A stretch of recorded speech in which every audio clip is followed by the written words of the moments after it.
ओम नमः शिवाय ओम नमः शिवाय ओम नमः शिवाय ओम नमः शिवाय नमः शिवाय ओम नमः शिवाय ओम नमः शिवाय ओम नमः शिवाय। बोलो कैलाशपति की जय हो। आज आपको एक कहानी सुना रही हूँ। आधा किलो आटा। एक दिन एक सेठ जी को अपनी संपत्ति के मूल्य निर्धारण करने की इच्छा हुई। लेखाधिकारी को तुरंत बुलवाया गया। सेठ जी ने आदेश दिया, मेरी संपूर्ण संपत्ति का मूल्य निर्धारण कर ब्यौरा दीजिए। यह कार्य अधिकतम 1 सप्ताह में हो जाना चाहिए। ठीक 1 सप्ताह बाद लेखाधिकारी ब्यौरा लेकर सेठ जी की सेवा में उपस्थित हुआ। सेठ जी ने पूछा, कुल कितनी संपदा है?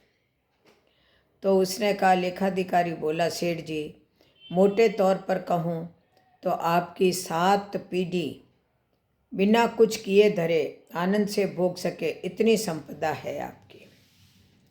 अब लेखाधिकारी के जाने के बाद सेठ जी चिंता में डूब गए। तो क्या मेरी 8वीं पीढ़ी भूखों मरेगी?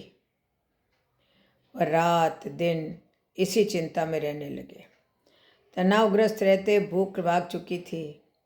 कुछ ही दिनों में कृशकाय हो गए। सेठानी जी द्वारा बार बार तनाव का कारण पूछने पर भी कोई जवाब नहीं मिला।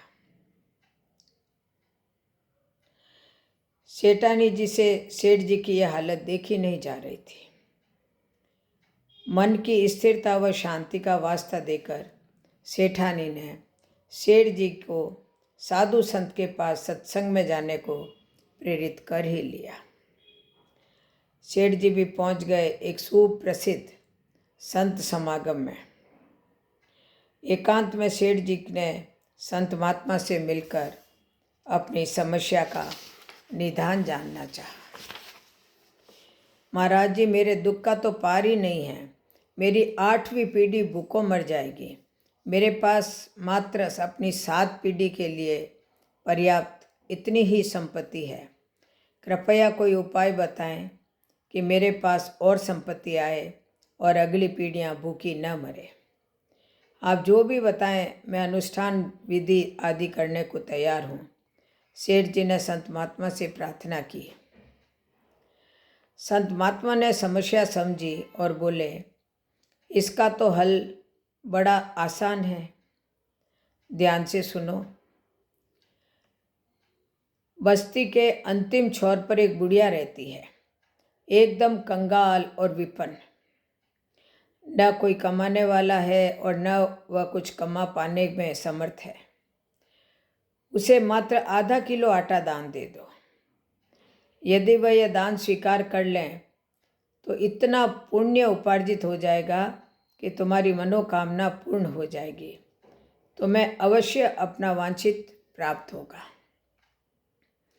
सेठ जी को बड़ा आसान उपाय मिल गया। अब कहाँ सब्र था उन्हें।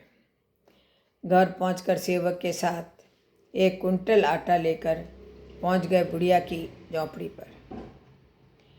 माताजी, मैं आपके लिए आटा लाया हूँ, इसे स्वीकार कीजिए। सेठ जी बोले। तो बुढ़िया बोली, आटा तो मेरे पास है बेटा, मुझे नहीं चाहिए। बुढ़िया ने स्पष्ट इनकार कर दिया। सेठ जी ने कहा, फिर भी रख लीजिए।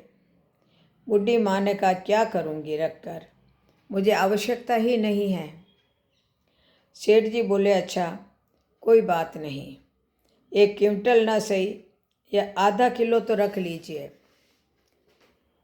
तो बुढ़िया ने फिर स्पष्ट मना कर दिया। उसने कहा, बेटा आज खाने के लिए ज़रूरी आधा किलो आटा पहले से ही मेरे पास है, मुझे अतिरिक्त की ज़रूरत नहीं है। लेकिन सेठ जी को तो संत महात्मा जी का बताया उपाय हर हाल में पूरा करना था। एक कोशिश और करते सेठ जी बोले, तो फिर इसे कल के लिए रख लीजिए। तो बुढ़ी माँ ने कहा, बेटा कल की चिंता मैं आज क्यों करूं? जैसे हमेशा प्रबंध होता आया है, कल के लिए भी कल ही प्रबंध हो जाएगा।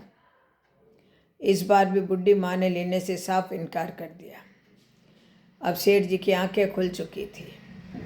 एक गरीब बुढ़िया कल के भोजन की चिंता नहीं कर रही है और मेरे पास अथाह धन सामग्री होते हुए भी मैं 8वीं पीढ़ी की चिंता में गुल रहा हूँ। मेरी चिंता का कारण अभाव नहीं, तृष्णा है। वाकई तृष्णा का कोई अंत नहीं है।